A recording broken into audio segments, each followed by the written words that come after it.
जय हिंद सभी छात्रों को। और आज एक नई क्लास के साथ हम आज आपके बीच फिर से उपस्थित हैं।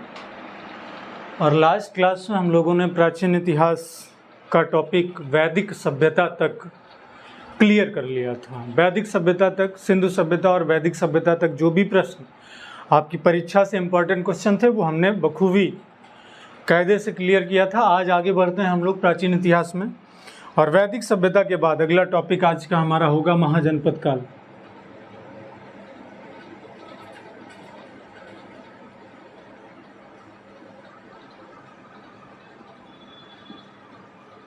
महाजनपद काल से कैसे क्वेश्चन आते हैं?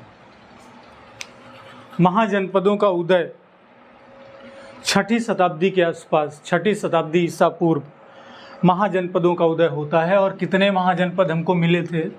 कुल 16 महाजनपद मिले। महाजनपदों की संख्या कितनी थी? 16। पहला क्वेश्चन तो आपका ये क्लियर होता है कि कुल महाजनपदों की संख्या कितनी थी? 16। ठीक। अब इसके बाद हमसे जो प्रश्न करता है वो आपको एक तरफ महाजनपद दे देगा और एक तरफ राजधानी दे देगा। महाजनपद और राजधानी।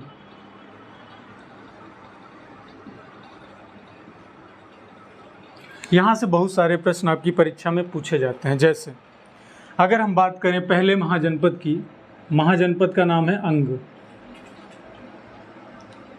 ठीक। या फिर हम बात करें दूसरे महाजनपद की, दूसरे महाजनपद का नाम है मगध।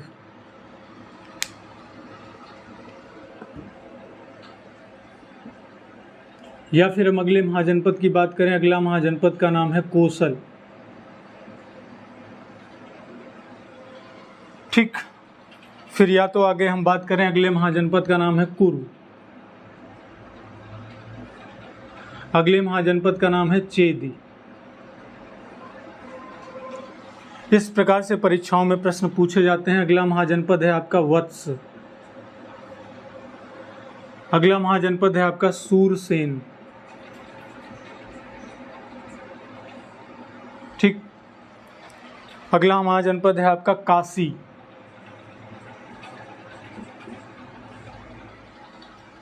अगर हम इनके प्रश्नों के उत्तर की बात करें, काशी के बाद आपका एक महाजनपद था मत्स्य। मत्स्य के बाद अगर हम बात करते हैं तो अगला था कंबोज। और कंबोज की अगर बात करें तो गांधार। और गांधार के बाद अगर बात करते हैं तो अस्मक।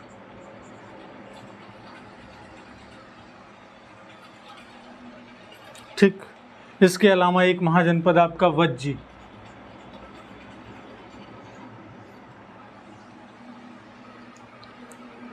वज्जी आपका महाजनपद था। और इसके अलावा था मल्ल और अवंती।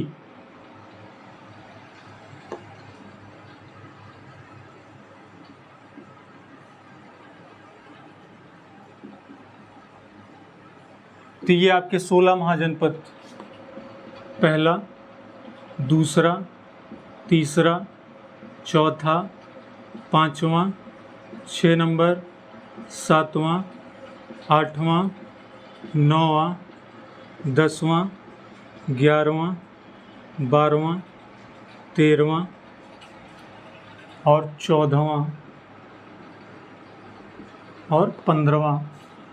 और बचा आपका लास्ट। और लास्ट आपका जो है वो होगा 16वां। और 16वें महाजनपद में आपका यहाँ पे दर्ज नहीं है कहीं पे पांचाल।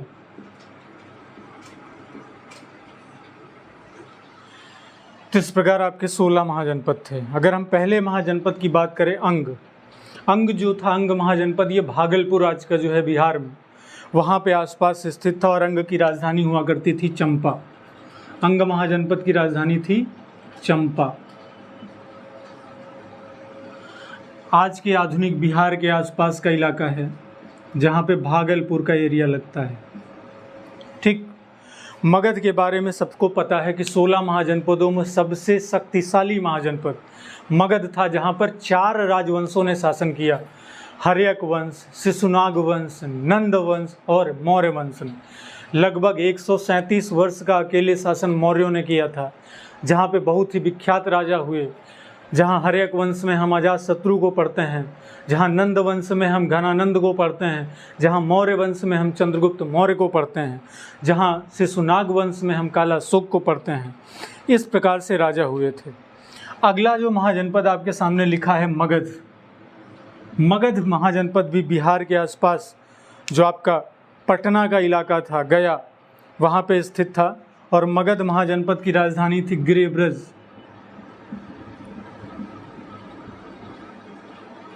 और इसी को राजगृह के नाम से भी जाना जाता था, गिरिब्रज या राजगृह। बाद में उदयन ने इसकी राजधानी पुनः बदल के पाटलिपुत्र स्थापित की थी। और पाटलिपुत्र शहर की स्थापना भी किसने किया था? उदयन ने किया था। ये बात आप आगे पढ़ेंगे। अगला महाजनपद आपके सामने जो लिखा है कोसल। मगध के बाद दूसरा सबसे शक्तिशाली महाजनपद, जहाँ बुद्ध ने अपने सर्वाधिक उपदेश दिए थे। राजधानी थी इसकी श्रावस्ती, जो कि उत्तर प्रदेश के आसपास इलाके में आती थी, कोसल महाजनपद की। आज का जो अयोध्या शहर है, अयोध्या जिला है, जिसे पूर्व में हम फैजाबाद के नाम से जानते थे, वही इलाका पड़ता था श्रावस्ती का, जो कि उत्तर प्रदेश के अंतर्गत स्थित था। आज भी श्रावस्ती एक जिला है जो कि बहराइच के बगल, बलरामपुर, गोंडा, बहराइच, ये सब इलाके लगते हैं।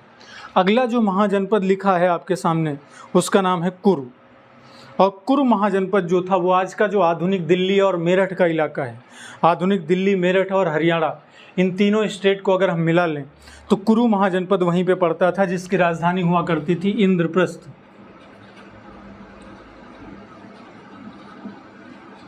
इंद्रप्रस्थ ये मेरठ, दिल्ली और हरियाणा, इन इलाकों तक फैला हुआ था कुरु महाजनपद। अगला जो आपके सामने लिखा है चेदी। चेदी महाजनपद की राजधानी हुआ करती थी शक्तिमती। और चेदी महाजनपद जो बुंदेलखंड का एरिया है, बुंदेलखंड,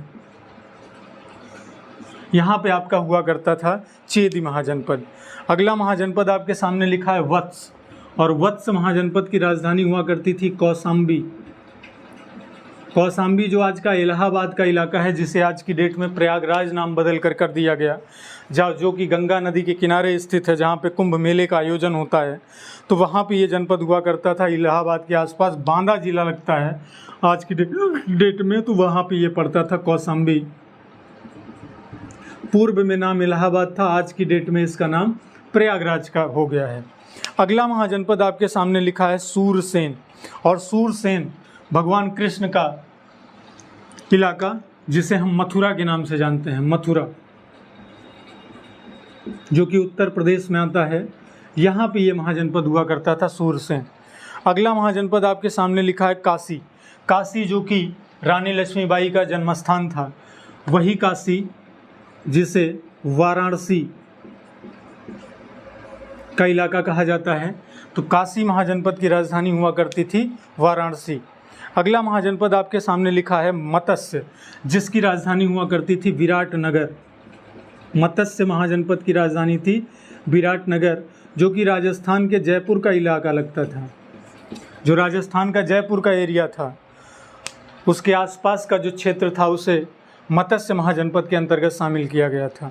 अगला जो महाजनपद है वो है कंबोज। और कंबोज की राजधानी थी हाटक, जो कि यूपी के आसपास आता है।